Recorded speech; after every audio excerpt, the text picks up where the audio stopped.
Hai, Assalamualaikum warahmatullahi wabarakatuh. Bertemu lagi dengan saya, Lailatul Hasanah NIM I1D02003. Saya sendiri merupakan mahasiswa ilmu gizi dari Universitas Jenderal Sudirman Angkatan 2020. Nah, pada kesempatan kali ini saya akan menjelaskan mengenai metabolisme zat besi. Yuk kita simak penjelasannya.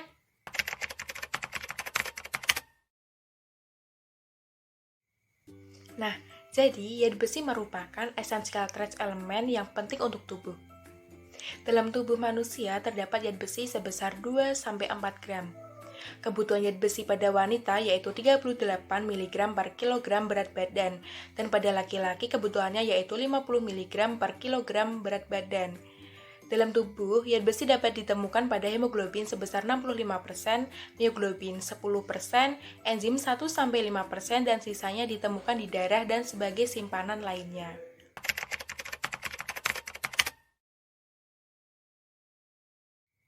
Nah, zat besi sendiri berasal dari dua sumber, yaitu zat besi hem dan zat besi non-hem.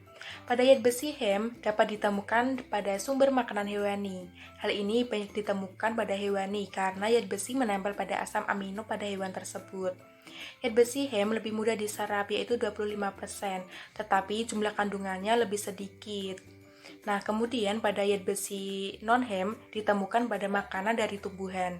Kandungan pada makanan dari tumbuhan lebih banyak, tetapi daya serapnya hanya 5-10% saja, sehingga penyerapan zat besi tersebut kurang optimal.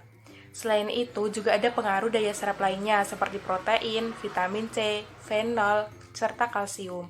Zat besi non-hem terikat pada komponen makanan sehingga harus hidrolisis, dicerna, dan dilarutkan dalam saluran pencernaan sebelum diserap oleh usus.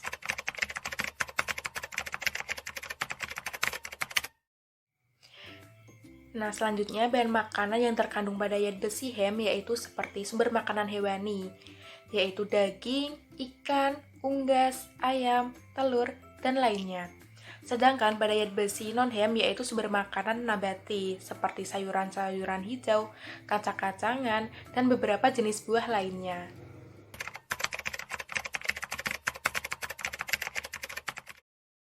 Nah, selanjutnya yaitu absorpsi pada zat besi.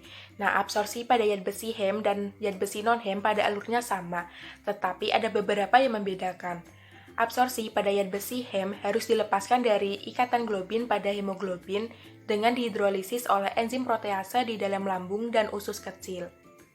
Kemudian, hem tersebut dilepaskan dan melewati bus border sel mukosa dengan bantuan hem carrier protein 1 atau sering disebut dengan HCP1. Nah, HCP1 tersebut lebih banyak ditemukan pada proksimal usus kecil, yaitu pada bagian usus duodenum. Zat besi hem merupakan absorpsi aktif karena membutuhkan ATP.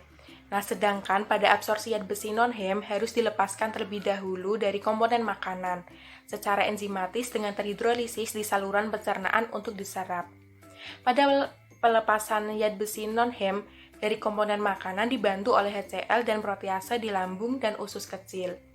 Nah, setelah pelepasan hem akan dihasilkan dalam bentuk feri. Feri tersebut akan direduksi menjadi fero.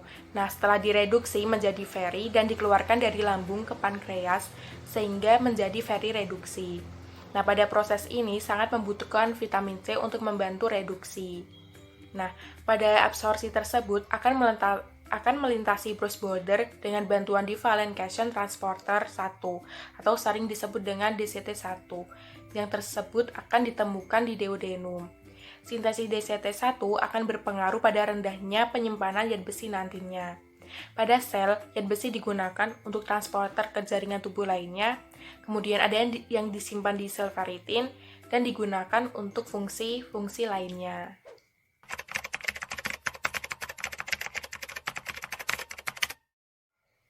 Jadi, proses transportasi zat besi merupakan lanjutan dari proses absorpsi zat besi.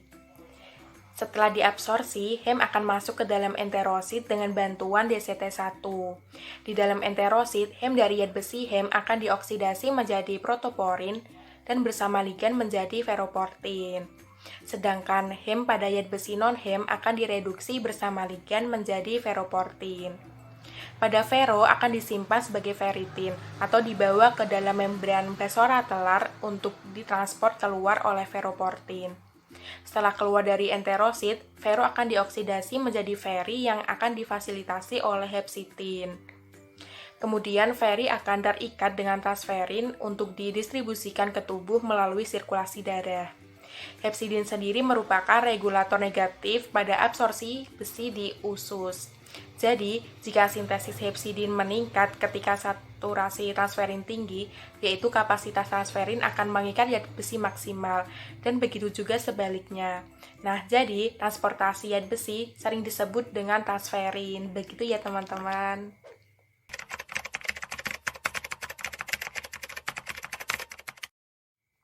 Nah, jadi jika zat besi berlebih, maka akan disimpan sebagai ferritin. Zat besi yang tidak diambil oleh transferin, maka akan disimpan sebagai ferritin di dinding usus, hati, serta limfa. Senyawa untuk menyimpan zat besi yang berikatan dengan protein besi yaitu disebut dengan hemosiderin. Jadi, jika simpanan zat besi tinggi, maka hepar akan menghasilkan hepsidin yang bersirkulasi ke usus halus. Akan tetapi, jika simpanan zat besi rendah, maka produksi hepsidin ditekan dan ferroprotein dihasilkan pada membran basolateral enterosit untuk mengangkut besi dari sitoplasma enterosit ke dalam transferin plasma.